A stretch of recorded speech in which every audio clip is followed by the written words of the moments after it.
Oke guys, ketemu lagi sama saya Rifo Cahyono di Etnik Indonesia Channel. Kalau kamu pergi ke Jogja, nggak akan lengkap kalau kamu nggak mengunjungi salah satu situs yang terindah di Indonesia. Kita mengenal Borobudur, salah satu situs yang termegah dan terindah. Tapi ada satu situs yang nggak kalah indahnya, adalah situs yang di belakang saya ini, Candi Prambanan. Ayo kita lihat sama-sama ya.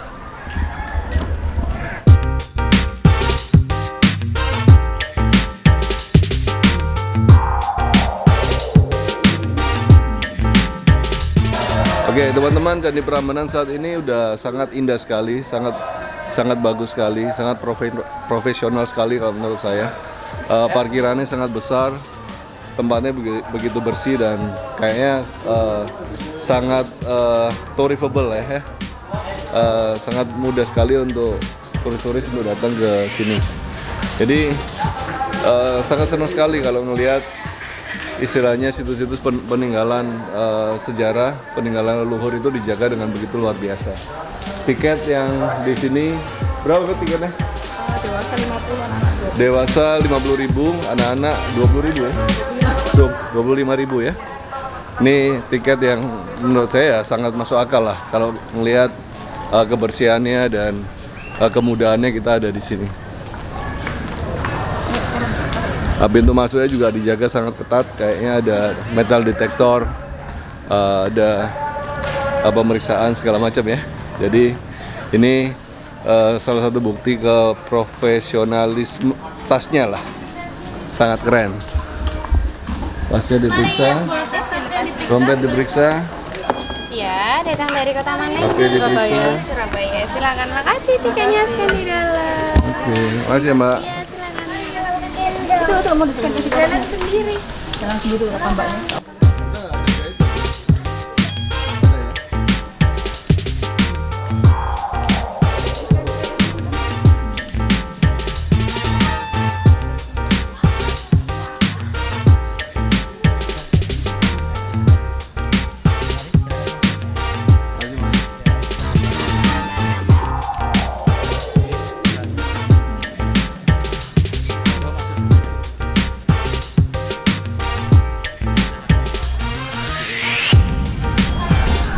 Kayaknya di Jawa Timur, pusat pemerintahan atau candi-candi Majapahit kayaknya belum sampai selevel ini ya, tingkat profesionalitasnya, pintu masuknya semua dijaga dengan ketat, kebersihannya juga kalau kita lihat tempatnya begitu asri dan begitu rindang di sini, keren banget.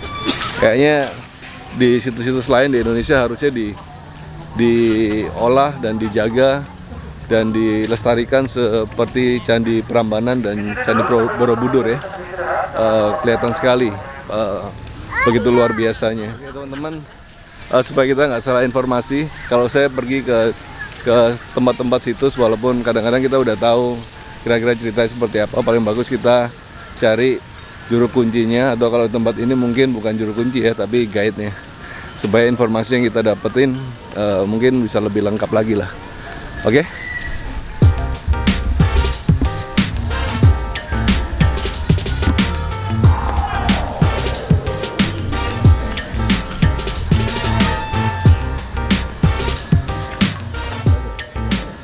Pemandu Bisa?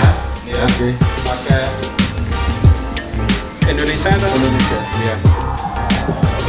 150. Oke. 150.000 ya. Iya. Mbak airmu mana ini?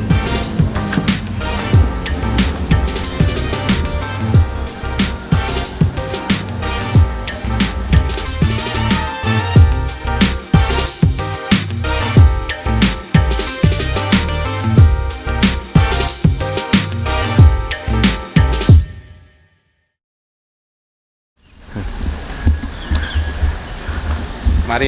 Oke.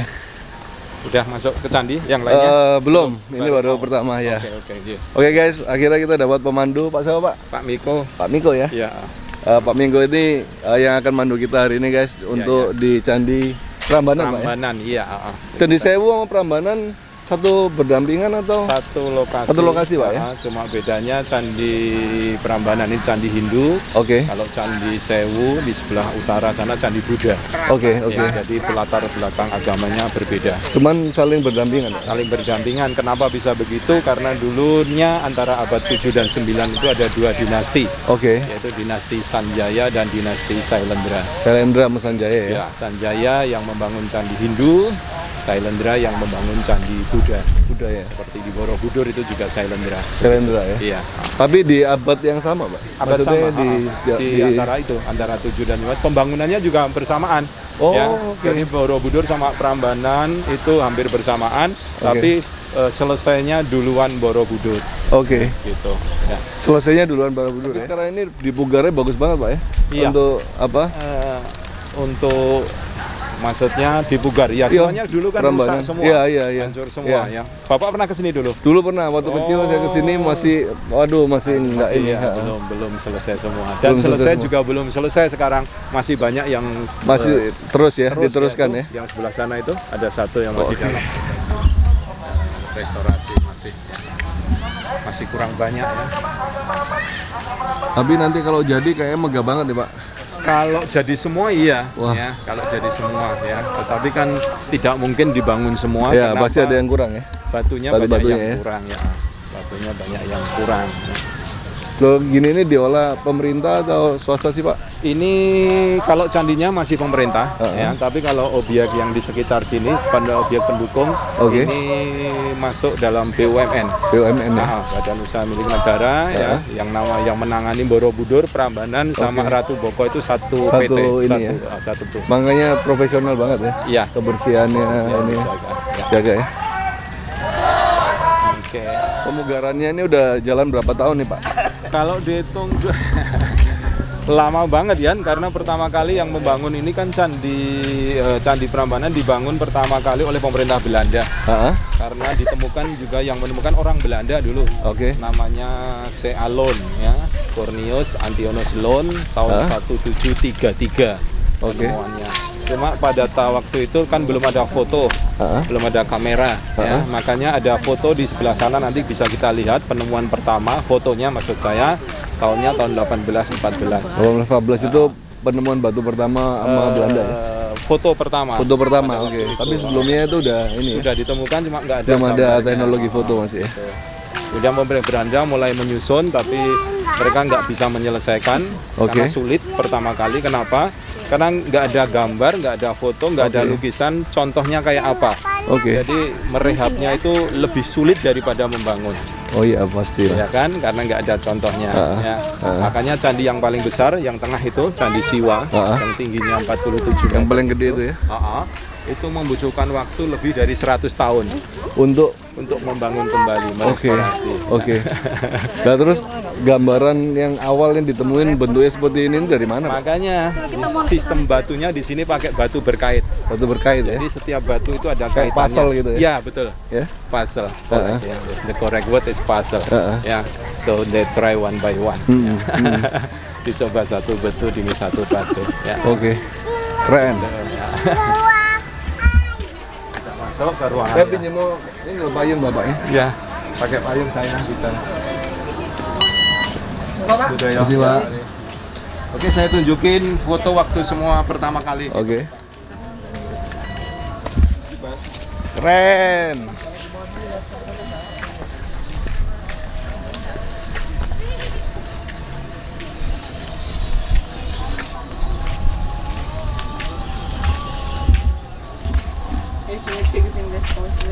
Ya, dulu seperti ini.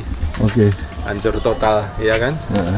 Ini tahunnya, ada tahunnya kan 1814 ya. Kemudian yang kedua, ini foto yang kedua, ini cara menyusunnya ya. Dicoba satu batu demi satu batu. Bapaknya bilang kayak puzzle, benar ya. Jadi nggak pakai semen, nggak pakai lem, nggak pakai apa-apa. Cuma dicoba satu batu demi satu batu ya. Makanya butuh 100 tahun cuma satu candi yang paling besar. Gila. Tetapi yang selesai ini tahun 1953 yang paling besar, Candi Siwa.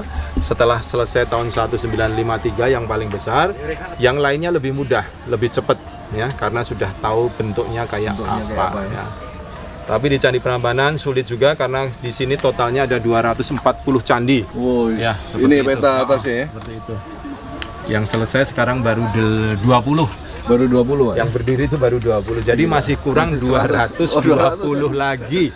PR sih banyak. Makanya namanya candinya Prambanan ya. Prambanan itu diambil dari dua kata, para dan brahmana. Para itu banyak, brahmana itu pendeta. Jadi dulu banyak pendeta tinggal di sini. Tetapi karena ini hancur tahun 1006 akibat letusan Gunung Merapi dan gempa bumi, makanya orang Hindu yang tinggal di sini nganggap tanahnya tidak cocok untuk bangunan suci.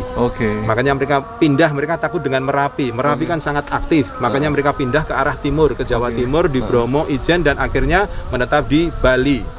Makanya 90% orang Bali agamanya Hindu. Itu sejarahnya begitu. Jadi menghindari Gunung Merapi lah. Iya, nggak taunya di sana juga ada Gunung Agung. Iya.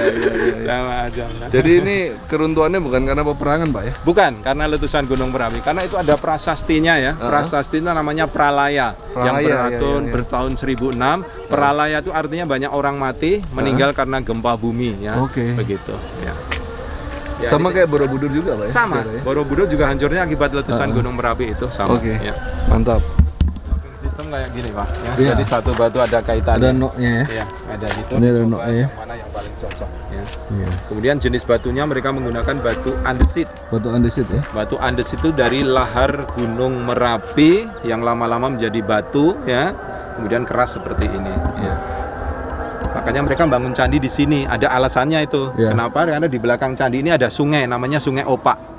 Dan Sungai Opak itu dari lahar dari sana, alirannya dari Gunung Merapi. Sekarang udah kering ya? Sekarang karena musim panas ya, airnya jadi kecil. Ya. Kalau dulu waktu saya masih kecil ya, waktu saya di sini karena saya dilahirkan di sini, itu airnya masih deras. Besar ya? Sekarang udah makin kecil.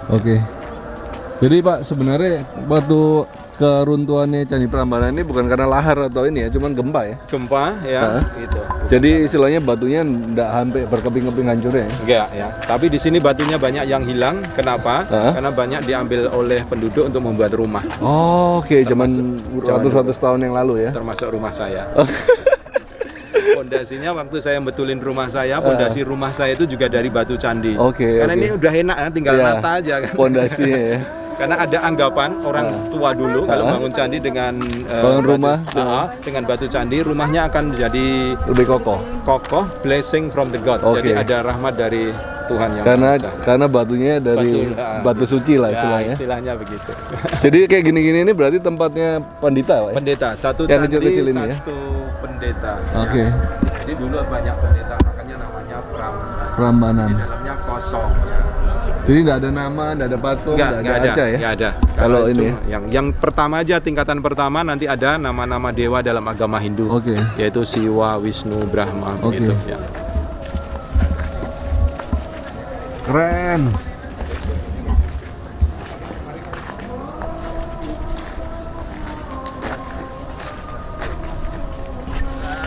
Kemudian batu yang tidak ditemukan diganti dengan batu yang baru. Semua batu yang baru ada tanda timahnya kayak gini. Ini ya. Pertandanya kalau ini batu baru Pak ya. Semua yang batu baru ada timahnya, dan batu baru tidak boleh lebih dari 25% dari batu asli. Ini aturan dari UNESCO. Ya, begitu. Jadi tetap 75%-nya adalah batu aslinya Pak ya. Begitu ya. Jadi masih kelihatan sangat bagus sekali ya. Dan nggak boleh diukir juga Pak? Nggak boleh diukir ya. Jadi batu yang baru nggak boleh diukir. Biar ada perbedaan ya. Perbedaannya ya. Tapi tetap batunya dari daerah Gunung Merapi juga? Jenisnya sama. Jenisnya batu andesit. Batu andesit ya? Wah, mantap.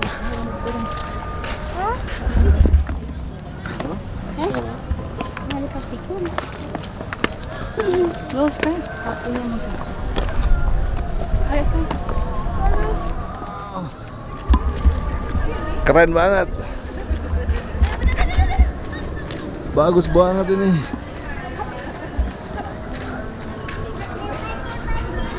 Berarti ini termasuk dataran tinggi loh Pak ya? Iya, nggak terlalu juga sih. Kalau dibandingkan di Candi Boko kan di atas bukit sana. Memang lebih tinggi dari yang lain. Perkampungan ya? Iya. Masih lebih tinggi ya? Oke, kita berhenti di sini. Ya, kita nafas dulu sini Pak. Iya. Wah, ini kayak di film-film Siwa ini. Ya, ini tingkatan pertama. Oke. Ini adalah tingkatan untuk para dewa. Dulu orang biasa seperti kita itu nggak boleh masuk ke candi. Dulu nggak boleh Pak ya? Nggak boleh. Yang bisa masuk cuma pendeta sama keluarga raja. Ya, tapi sekarang bisa. Ya. Sekarang nggak boleh ya? Sekarang boleh karena sudah tidak ditinggalkan, bukan tempat istilahnya aktif ya, bukan candi aktif. Kemudian dalam agama Hindu kan ada Siwa, Wisnu dan Brahma. Siwa yang tengah. Yang tengah ini yang paling besar ini Siwa Pak ya? Siwa. Siwa, dewa pemusnah yang paling tengah, kemudian Wisnu yang utara itu. Yang sana ya? Sebelah kanannya ya berarti ya? Kalau dari depan ya? Iya, Utara lah ya? utaranya. Utara. Wisnu, dewa pemelihara, protektor, kemudian Brahma yang selatan sana. Brahma yang sana ya? Brahma dewa pencipta. Oke. Kemudian tiga dewa mempunyai satu dewa mempunyai ada satu kendaraan, tetapi kendaraannya dewa cuma binatang. Oke. Dewa Siwa yang paling besar ini kendaraannya sapi. Oke. Makanya Nandi ya betul. Nah, makanya ini candi sapi Nandi. Yang di hadap-hadapannya Siwa ini ya? Tepat di depannya Siwa. Oke. Patung Nandinya ada di dalam. Masih ada ya? Masih ada. Patung Nandi sapi. Kemudian yang Wisnu kendaraannya Garuda. Yang sini ya? Ya, makanya di depannya Candi Garuda ini. Candi Garuda ini. Berarti ini kayak inilah apa? Jentayunya ya? Kalau beda ya? Apa? Jatayu ya? Jatayu lain. Jatayu beda ini lagi ya? Garuda ya. Jatayu nanti itu apa? Salah satu nanti yang bantu Rama waktu kehilangan Itu Sita. cerita pewayangan Pak? Ada. Beda lagi ya? Kemudian yang Brahma kendaraannya Angsa. Yang sana Makanya Angsa. Di depan Candi Angsa. Tapi nggak ada dalamnya Hana ya? Angsa sama Garudanya kosong. Kosong ya? Dipindah ke museum? Mungkin Masih belum tahu ya Pak ya? kita nggak tahu, nggak bisa memberi alasan karena kita nggak temukan. Belum temukan sampai sekarang ya? Di sini memang Siwa yang paling besar karena apa? Karena prasastinya adalah Siwa Gerha. Oke. Artinya rumah untuk dewa Siwa. Makanya Siwa yang paling besar. Berapa Pak tingginya Pak? 47 meter. 47 meter ya? Iya, itu lebih tinggi dari Borobudur ya. Borobudur kelihatan tinggi. Itu yang di atas itu kok kayak stupanya Buddha Pak ya? Betul, kalau di Borobudur namanya stupa. Heeh. Kalau di Hindu namanya ratna. Oke, bentuknya sama ya? Bentuknya sama karena ratna dan stupa hampir sama. Kenapa? Karena Hindu dan Buddha ada kaitannya. Berdampingan ya dulu ya? Ada kaitannya. Kaitannya. Kaitannya antara agama Hindu dan Buddha itu karena Dewa Wisnu. Oke. Dewa Wisnu dalam agama Hindu dia mempunyai 10 titisan Oke. atau inkarnasi. Tetapi yang sekarang terjadi baru 9. Oke. Kemudian titisan yang ke-9 dari Dewa Wisnu itu menjadi Buddha. Oke. Jadi agama Buddha itu datangnya dari Hindu. Oke. Karena Buddha adalah titisan ke-9 dari Dewa Wisnu. Oh, oke, pemelihara lah. Iya. Memberikan ini ya, jalan penerang ya. Iya. Kemudian makin kurang satu lagi titisan kan ada 10. Ada Sekarang 10. baru 9. Yang ke-10 nanti akan datang namanya Kalki. Oke. Tetapi kalau Kalki datang itu kiamat, Udah akhir habis. dari dunia. Oke. Iya, begitu ya. Udah habis cerita berarti. Iya. Tamat.